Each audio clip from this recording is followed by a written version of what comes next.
Okay?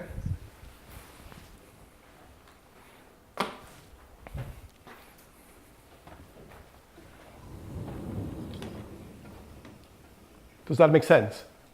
Yeah? Okay. So hopefully now the following will be a bit easier to understand. So now we have the relevant distribution. We have the predictive distribution. And if we want to make inference, then we need to take the corresponding expected values and optimizations using this new distribution. Okay? If you look at this function, this distribution on y, okay? If you plot this distribution, this is a decreasing function on y, right?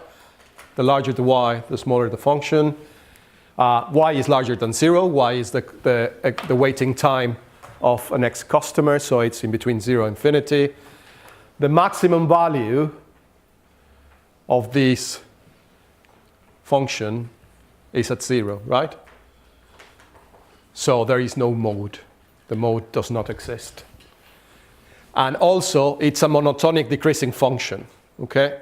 So every value to the right on that curve is lower than any value to the left. So the highest posterior density interval will contain all the values to the left of the quantile of the probability that we want, in this case, 95, okay? So if we want to find the highest posterior density interval, we just need to solve this equation for that Q. Right? Just bear with me 1 minute. If we want to calculate the mean, then again, this is what I wanted to do. I wanted to illustrate the fact that when you have a posterior or a relevant distribution that is relatively easy to deal with, then you can do stuff analytically, okay? If you want to calculate the mean of this distribution, which is not in your handouts, then you just need to integrate y times this over 0 to infinity, and you can derive that. The median, we already calculated the CDF of that, just somewhere, well, yeah, just there. So we just need to solve that equation there.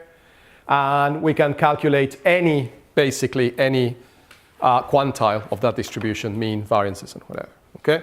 So I think the story here is if in the exam you see a distribution that is not standard, that is not in your notes, and you are asked for a highest posterior density interval or a mean, that means that that should be doable analytically, okay?